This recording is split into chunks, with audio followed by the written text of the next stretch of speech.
Assalamualaikum warahmatullahi wabarakatuh. Salam sejahtera buat kita semua. Menjelang, mau makan siang ya, jadi santai saja. Oke, hari ini saya akan mempresentasikan ada 2 new product yang kita sudah berjalan sebenarnya, tapi edukasinya agak telat ini. Nah, sebagai pendahuluan saya akan berbicara mengenai bahwa Domba Emas itu sejak pertama hadir, segmentasi kita itu adalah di middle down. Jadi nggak seperti yang dilihat dengan kompetisi dengan teman-teman yang lain. Jadi dari awal kita punya tujuan itu adalah supaya best price Domba Emas itu benar-benar dirasakan, ya. Terus, nah ini company profile kita dari tahun 1980, ya kita mungkin sudah pada kenal lah ya. Nah di 2009 kita meningkatkan teknologi kita dengan teknologi digital atau mungkin yang dikenal dengan freeform ya. Terus juga peningkatan pengembangan teknologi kita utamakan adalah sebagai kepuasan. Artinya perusahaan lokal yang mau bersaing dengan perusahaan internasional dan kita mau semua customer kita itu mendapatkan sesuatu yang baik lah. Dan itu sudah terbukti dengan produk-produk kita seperti Flexi, di mana kalau saya dulu masih di Melawai, ceritanya produksi itu sangat mahal ya. Mungkin kelas-kelas yang di bawah itu nggak bisa. Nah dari perusahaan zaman dulu Domba Emas, dia membeli satu desain, dia proses di dalam negeri dan harga itu bisa ditekan. Nah sekarang ini karena perubahan kepentingan teknologi, kita juga sekarang ini mengikuti. Jadi bukan artinya kita diem ya. Nah mesin-mesin yang digunakan juga sama seperti yang dipakai sama teman-teman yang lain. Nah bagaimana kita melihat aspek pada kepentingan penilaian sukses sebagai kita optometri. Dan saya juga optometri ya, jadi kita melihatnya dengan hal yang sama. Kalau kita misalkan customer itu beli satu kacamata, selalu yang saya hadapi adalah, wah ini lensanya nggak benar nih ya. Padahal sukses itu adalah combine dari kepentingan, satu adalah si pasien, kedua lah optical, dan ketiga adalah baru kita sebagai supplier. Nah kalau ini sinkronisasinya tidak jalan, selalu yang tertuduh utama adalah lensa. Nah kita harus sama-sama sebagai optometri melihat pada aspek apa? Aspek kepentingan masing-masing. Oke, kita mulai starting dari optik misalkan. Dari hasil refraksi, dari pemilihan frame, dari fitting, dari edukasi, apakah itu sudah dijalankan? Nah sebenarnya aspek dari kita supplier itu hanya satu saja. Pada saat pesan -2 edition 3, pesan -1,5 edition 2, begitu dicek, udah sesuai. Terus orangnya nggak enak. Bagaimana kita penanganannya? Nah kita di Domba Emas tetap memberikan satu koordinasi ya. Jadi masalahnya apa saja. Ada juga pasien-pasien yang saya datengin langsung. Ternyata hampir 90% adalah masalah fitting. Nah karena masalah fitting ini adalah sesuatu yang menurut kita santai, biasa, tetapi dampaknya besar sekali buat kita semua. Bagaimana sukses tadi tidak tercapai ya. Oke. Nah apa saja yang menjadi masalah? Pertama kita bicara mengenai pengukuran MPD. Saya baru seminggu yang lalu dapat kasus, ada order. Ya, order paset di kita PD-nya 63. Begitu sudah kita berikan, artinya PD 63 itu MPD-nya 31,5. Begitu kita berikan, orangnya komplain. Baru optik itu melakukan penitikan. Ternyata MPD-nya 30,33. Nah jadi masalah kan, padahal waktu di awal harusnya dia menyediakan waktu beberapa menit saja untuk melakukan penitikan yang benar, itu nanti endingnya juga akan lebih baik ya. Apa yang terjadi? Terjadinya penyempitan ya. Jadi penyempitan zona di sini. Dia tidak bisa melihat dengan baik. Begitu pentingnya kita mengukur dengan fiksasi yang benar. Terus yang kedua adalah hindari kesalahan fiksasi ya. Jadi fiksasi ini juga sangat berpengaruh terutama pada saat kita misalkan memberikan lensa progresif, kita melakukan penitik dengan rata, dengan standar yang baik. Tetapi kita tidak memperhatikan ergonomis si pasiennya tadi. Misalkan orang pendek, itu cenderung dia akan mendanga. Jadi pada saat kita berikan kacamata, dia pakai, udah selesai, dia akan kembali ke habitnya dia. Kok nggak enak ya? Karena dia mendanga tadi. Akhirnya apa? Fiksasinya nggak benar. Nah itu yang mungkin yang perlu saya ingatkan terhadap kesuksesan tadi. Jadi intinya adalah penitikan, tidak hanya sekedar penitikan, tetapi juga fiksasinya harus diperhatikan, ergonomisnya juga harus diperhatikan. Jadi hal-hal sepele ini jangan sampai kita sebagai praktisi terlewatkan di situ. Nah mungkin nanti teman-teman yang di optik juga diingatkan. Saya selalu mengingatkan, karena hampir 90% saya menerima komplain itu karena faktor yang harusnya tidak perlu terjadi gitu ya. Oke. Nah, bagaimana mencapai sukses? Ikuti aja protokol fittingnya ya. Jadi kita nggak terlalu macam-macam dan saya rasa teman-teman semua juga udah tahu lah ya. Satu, penjelasan tentang lensa progresif. Jadi secara psikologinya pada saat kita menjelaskan sesuatu tentang progresif, oh ya progresif itu ada 4 zona. Nanti dia akan nyimpen di otaknya dia si pasien itu. Pada saat dia nanti ambil kacamata, oh ya kemarin sudah dijelaskan pada saat memakai ini ada 4 zona. Jadi jangan sampai dia berpikir lensa single, kemana-mana matanya bisa gitu. Nah artinya pada saat misalkan dia ada masalah terhadap pengadaptasian, itu nanti otak yang akan menyesuaikan. Tetapi di sini tidak ada kesalahan terhadap pemberian produk tersebut. Yang kedua adalah pemilihan frame dengan syarat mata mencapai zona penglihatan. Otomatis kepentingan-kepentingan frame ini harus kita lihat, yaitu pantoskopiknya bagaimana. Ya. Jadi kalau dia tidak ada pantoskopik nanti membacanya menjadi menyempit. Karena apa? Mata kita kan tidak tegak lurus, ya otomatis perlu ada kemiringan. Kemiringan inilah yang membuat nanti pada saat kita turun menjadi zonanya semakin luas di situ. Terus hasil refraksi juga, ya hasil refraksi harus diperhatikan juga. Sekarang ini di dunia para ahli melihatnya adalah 6/6 per happy, ya. Artinya pada saat menentukan berapa yang menjadi refraksi subjektif yang nyaman, yaitu tolak ukurnya gampang. Lebih baik dari yang lama atau sama. Itu yang penting. Jadi jangan kita nanti menambah, waduh sampai 6/6 tapi dia tidak nyaman. Kita di optikon selalu dipersalahkan terhadap keadaan. Misalnya ada resep dokter. Wah ini ada resep dokter dipakainya tidak nyaman. Apalagi yang banyak menerima BPJS. Saya sering ketemu komplain seperti itu. Ternyata ya memang standarnya subjektifnya ya tidak sesuai dengan harapan tadi. Sehingga mereka menjadi tidak nyaman dan taunya mereka nyaman. Nah makanya 6/6 itu tidak selalu, misalnya 6 per happy. Happy-nya dia bagaimana? Oh saya banyak di lingkungan dalam ruangan, saya banyak di tempat kerja, saya banyak berkendara misalkan. Itu yang disesuaikan. Terus juga penentuan monokular PD dengan posisi yang benar tadi kita sudah lihat. Pengukuran fitting height juga mengevaluasinya sesuai dengan ergonomi. Jadi setelah penitikan itu dipastikan kita ajak ngobrol dia. Jadi biasanya dia kembali ke habitnya dia agak mendanga atau agak turun. Nah mungkin kita nanti mainnya mau dinaikin 2 mili atau diturunin 2 mili. Itu yang kita harapkan supaya nanti dia nyaman ya. Verifikasi hasil surfacing terhadap posisi pen marking. Ini juga sering ada kesalahan ya.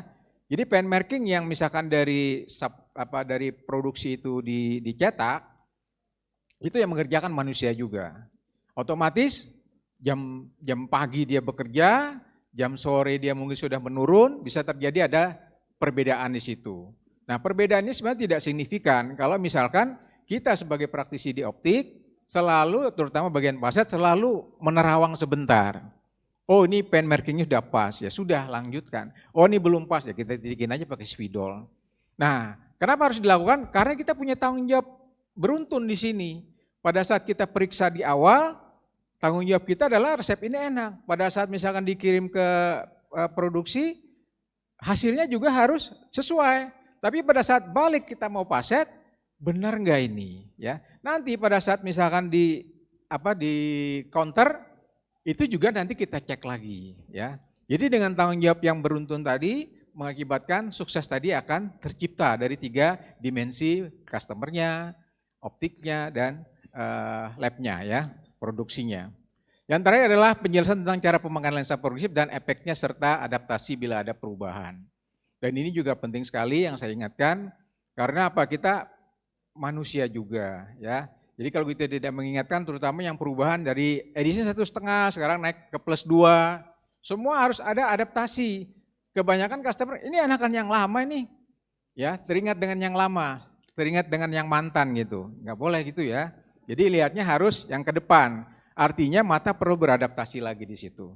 Yaitu kira-kira sebagai pembukaan ya. Jadi masuk ke produknya, jadi maksud saya dengan standarisasi kita sebagai optometri fitting seperti itu, jangan nanti kita bicara di produknya terlalu jauh ya. Oke, di produk kita ada yang terbaru yaitu Priority ya. Jadi Priority ini satu produk yang nyaman dan aman ya dengan digital teknologi. Nah, kenapa kita mengeluarkan ini? Karena ternyata kehidupan perubahan sosial kita berubah. Tadinya mungkin saya bicara dulu 20-30 tahun yang lalu orang begitu keluar kena paparan sinar matahari, ada radiasi UV, ada radiasi HF blue light ya. Jadi HF blue itu high energy visible, jadi kekuatannya tinggi sekali di sinar biru itu. Nah otomatis perubahan-perubahan dulu dengan sekarang berbeda. Dulu kalau kita keluar kena sinar matahari, udah sore matahari sudah nggak ada, lampunya lampu pijar. Begitu ke rumah, TV-nya TV tabung. Jadi paparannya sangat sedikit di situ.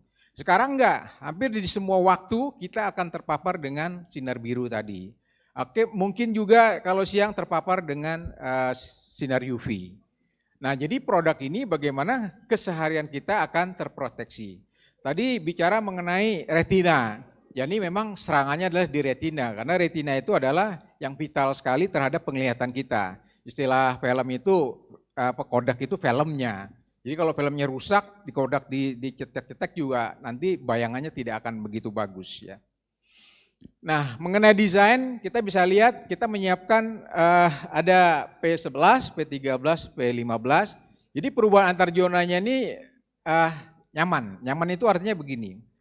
Pada saat kita melihat mata kita pada saat lihat lurus, semua produk itu akan sama. Jadi pada saat ke pinggir, itu ada zona yang namanya unwanted astigmatism. Nah perubahan gunung-gunungnya ini di setiap produk itu berbeda, itu yang membedakan. Nah kenapa nyaman? Karena perubahan ini bisa mengakomodir otak kita untuk, oh ya saya bisa beradaptasi di sini. Kalau misalkan lebih, pasti otak akan bilang apa? Aduh kayak kok saya mau muntah ya, kok saya pusing ya. Kira-kira seperti itu bahasa gampangnya. Tapi bahasa teknisnya yaitu bagaimana perubahan-perubahan pinggir ini tadi, nah itu terjadinya unwanted astigmatism. Jadi kalau kita pakai 3 dimensi nanti akan bergelombang dia. Nah gelombangnya ini otak kita bisa terima dengan baik. Ya. Terus juga daerah yang lebar, terus menjadikan penglihatan yang dinamis, supaya nanti pengertian dinamis itu begini. Kalau kita dibanding dengan yang konvensional, tradisional, pada saat saya lihat lurus akan sama. Pada saat mata saya bergerak 1 derajat, 1 mili, itu akan membedakan. Karena apa? Cahaya yang datang lihat lurus tadi dengan pinggir tadi akan berbeda.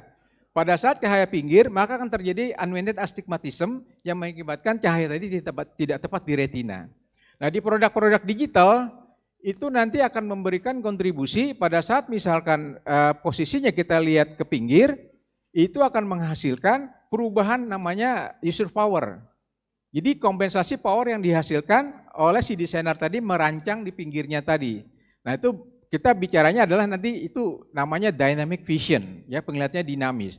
Dan itu saya rasakan pada tahun 2009, ini kok enak banget ya.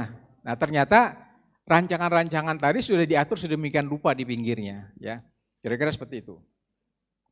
Nah P11 ini banyak diakomodir untuk kita penglihatan jauh dan baca biasanya.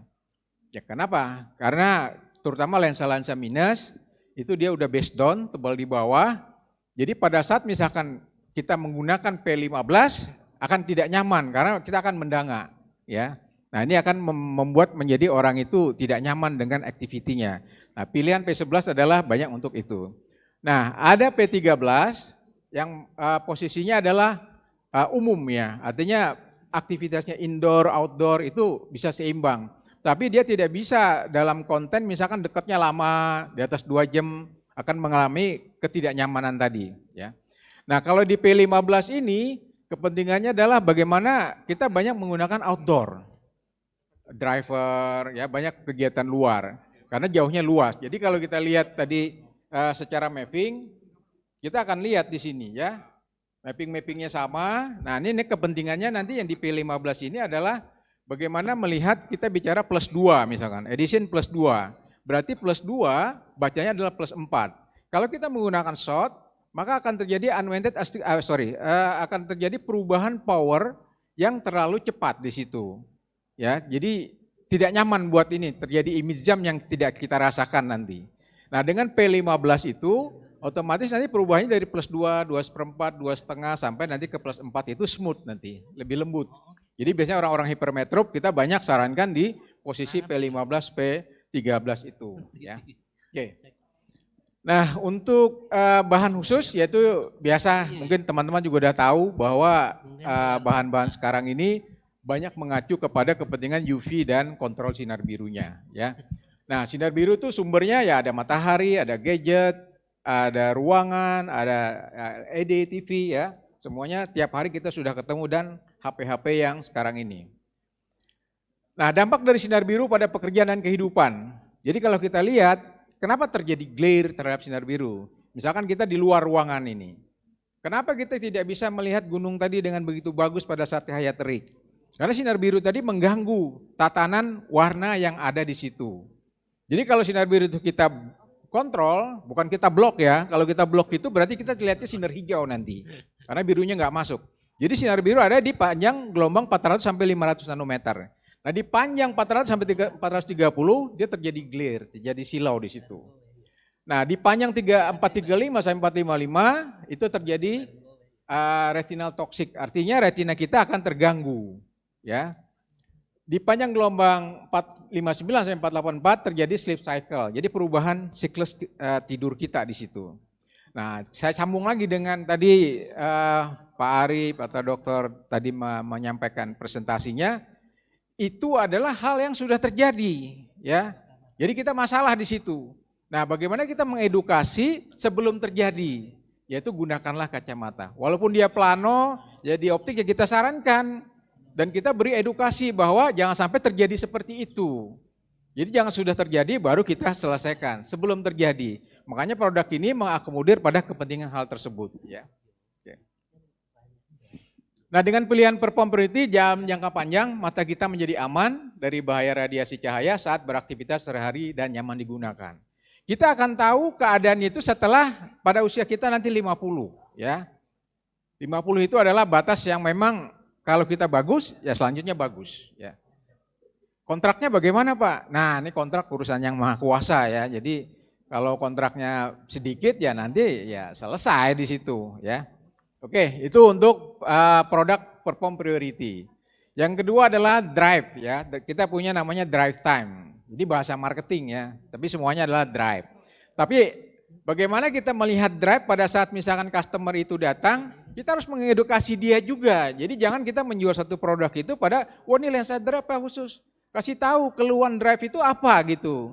Misalkan dia pada saat berkendara ergonomisnya belum pas.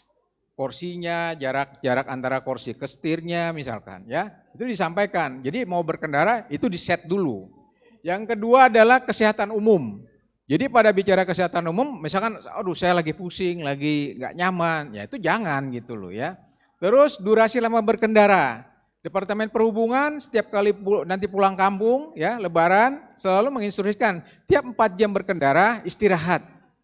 Karena tubuh kita itu tidak bisa tahan dengan apa yang menjadi kontinuitas pada saat aktivitasnya. Jadi harus diregangkan dulu otot-ototnya apa semua ya. Nah ranah kita adalah di pengurangan kinerja visualnya itu yang terpenting ya. Jadi kita sampaikan supaya nanti dia memahami bahwa lensa ini adalah bagian dari bagaimana mengatasi permasalahan tadi. Kita adalah di ranah visualnya, ya. Oke. Oke, apa yang menjadi benefit progressive drive time? Drive time ini kita menggunakan desain fleksi ya, fleksibel, Innova Pro. Karena di desain ini adalah yang paling sukses ya, jadi hampir 70% di Indonesia itu menggunakan desain ini dan yang meriset bukan kita ya, ada teman lain ya. Terus kedua adalah desainnya soft. Soft itu memudahkan dalam pengadaptasian karena tahapan unwanted astigmatism tadi itu lembut, jadi otak kita mencernanya lebih mudah. Yang kedua adalah fleksibel koridor itu maksudnya pada saat misalnya kita menggunakan kepentingan mau pakai jauh, mau pakai dekat, itu semuanya terakomodir di situ. Terus juga yang dibuktikan oleh teman-teman atau customer yang ada di Indonesia itu nyaman ya. Dan yang terakhir pandangan lebar, luas, nyaman dan bertanggung jawab. Kira-kira itu desainnya. Terus yang kedua kita melihat aspek pada saat misalkan kita memberikan lensa progresif, kita harus melihat juga jangan sampai tadi ada kesalahan dalam penentuan monocular PD, fitting height-nya ya, supaya nanti lensa itu akan tepat di posisi matanya bergerak. Pada saat tepat posisi matanya saat konvergensi untuk mencapai jarak dekatnya gitu ya. Oke.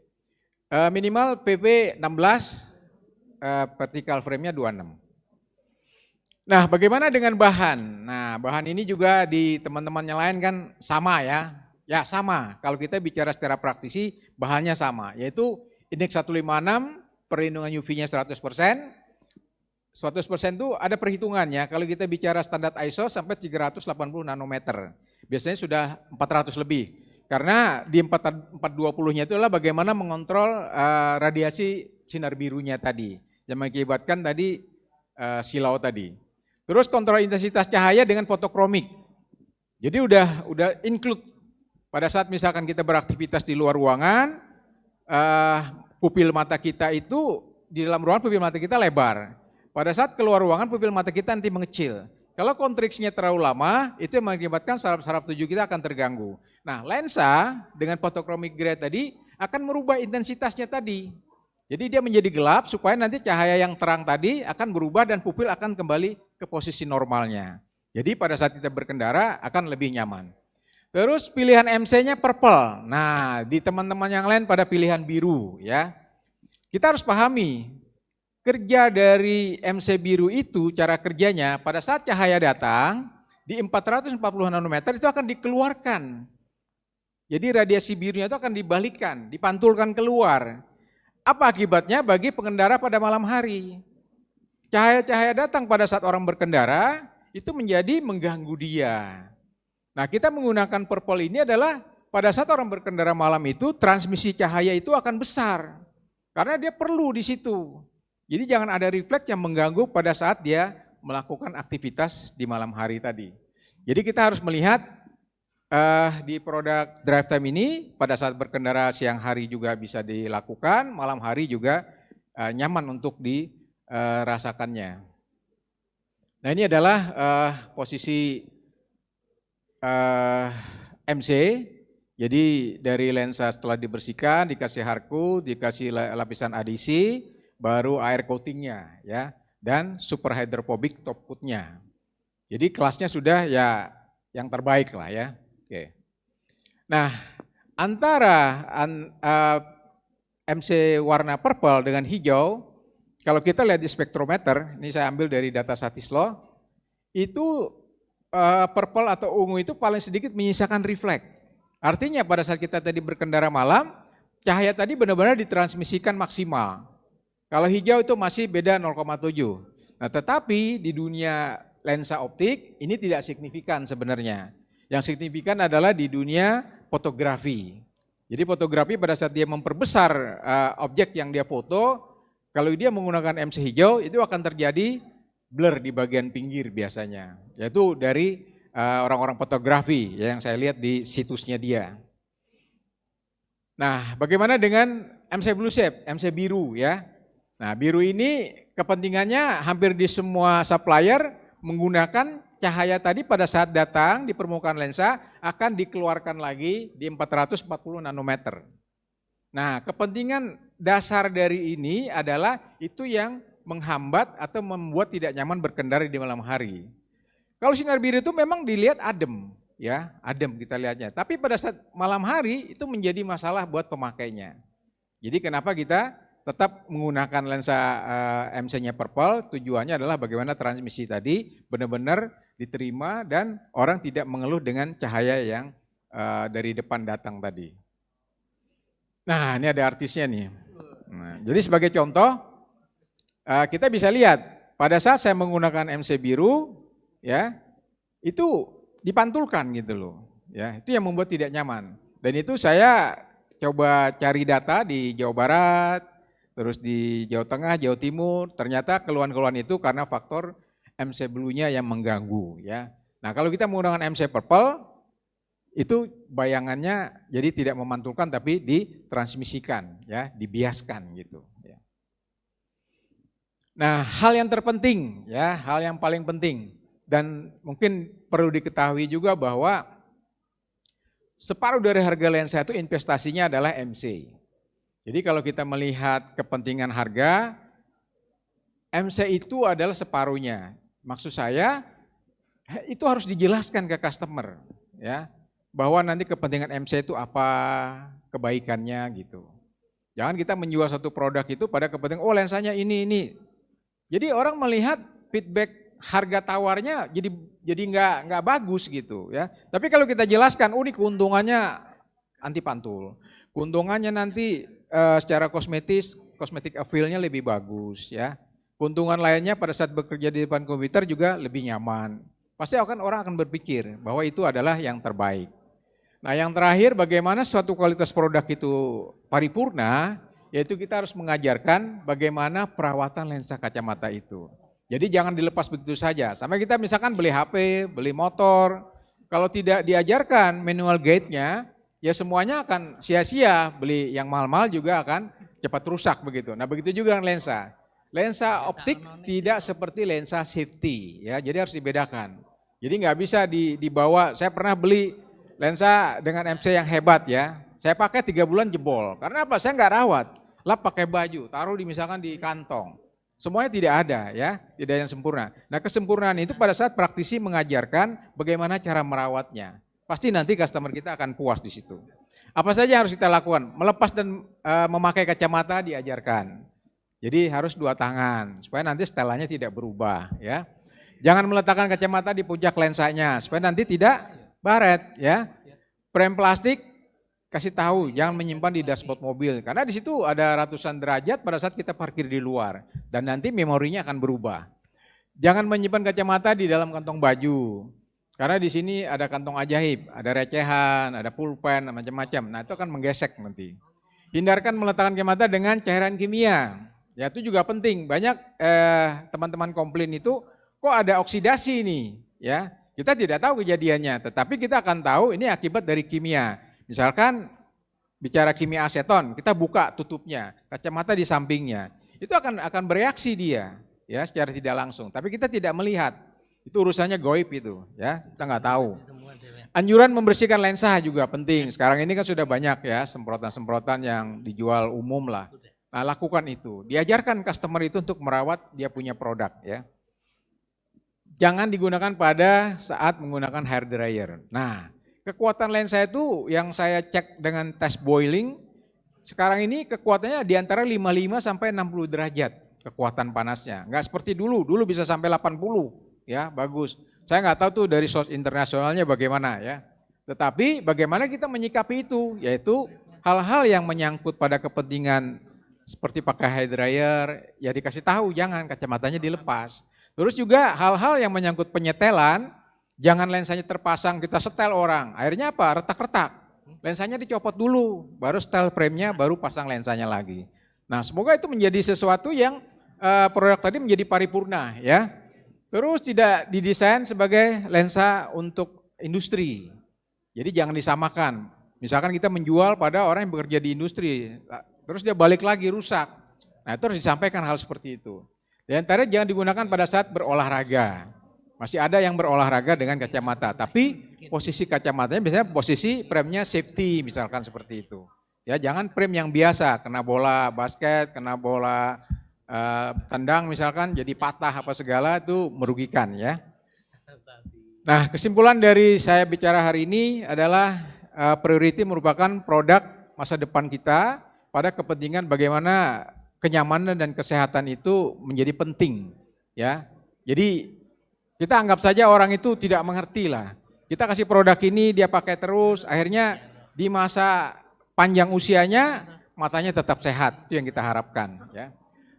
Terus yang kedua untuk drive time, dia merupakan new generation dari desain Plexi tadi. Terus juga zonanya lebar, ada UV proteksinya, ada kontrol sinar birunya, ada kontrol intensitas cahayanya juga, dan menggunakan MC Purple adalah untuk bagaimana transmisi tadi menjadi sempurna pada saat misalkan kita berkendara, pada saat kita beraktivitas, ya, gitu. Matur nuwun, selamat menjalankan ibadah bulan Ramadan minggu depan lagi, ya. bagi yang melaksanakan. Semoga kita selalu diberikan satu keberkahan di bulan Ramadan nanti dan juga kita diberikan kebaikan untuk semuanya dan juga dosa-dosa kita diampuni. Ya, seperti dokter tadi bilang, ya bagian dari apa yang kita lakukan ya itulah nanti akan kita terima. Silakan kalau ada yang menawa 1 2. Silakan ada yang bertanya. Assalamualaikum warahmatullahi wabarakatuh. Waalaikumsalam warahmatullahi wabarakatuh. Saya hanya menanyakan sedikit Pak. Ya. Bahasanya saya membaca di Doma Mas. Baca Doma Mas itu ke tahun 290 ya. 290 itu sudah baru tenar-tenarnya, tapi banyaknya banyak gelas. Iya, kaca. Yang disampaikan Bapak tadi kan CR ya Pak ya. Ya. Nah, saya mau tanyakan bahwasanya khususnya untuk progresif dari Doma Mas, apakah tidak ada yang dari gelas? Masalah kita katakan customer kami itu banyak yang maniak pakai kaca, ya itu yang pertama. Yang kedua, kalau menggunakan gelas, apakah tidak ada yang pakai blue, blue itu Pak? Ya masalahnya bola-balik saya ketemu customer, kalau nggak kaca nggak mau gitu loh Pak.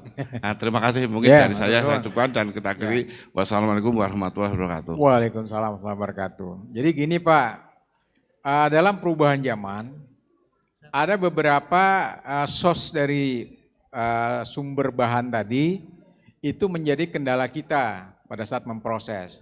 Jadi kaca itu sekarang yang ada hanya di Cina dan Amerika Selatan dan itu pun sudah sangat minim. Jadi bukan kita tidak mau menyiapkan, karena semua teknologi sekarang ke arah ophthalmic CR, ya arahnya ke sana.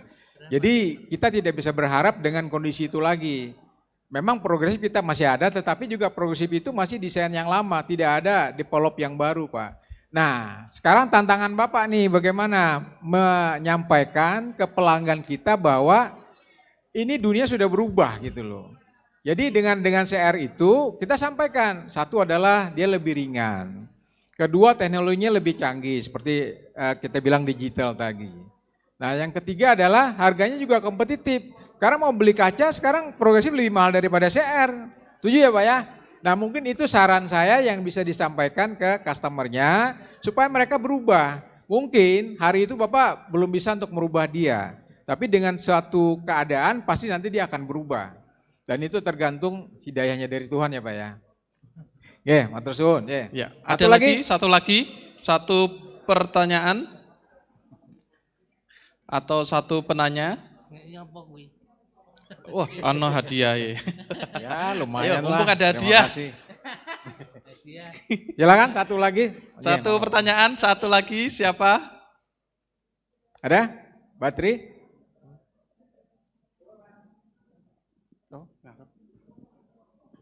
Assalamualaikum warahmatullahi wabarakatuh. Waalaikumsalam. Mas Rido, saya mau nanyakan, ini sebenarnya ada bukan kasus di saya, tapi ada teman ya, mungkin malu mau bertanya. Bertanya aja. Mau bertanya sesat di jalan loh. Jadi apakah ada produk dari domba Mas yang bisa menanggulangi untuk buta warna parsial yang waktu itu pernah saya sampaikan. Oke. Ini di luar konten ya. Jadi tadi juga berhubungan juga, tadi juga sama Mas Jaki. Berarti kita kalau misalkan ada masalah terhadap retina, itu konteksnya banyak. Ya, satu adalah mengenai buta warna.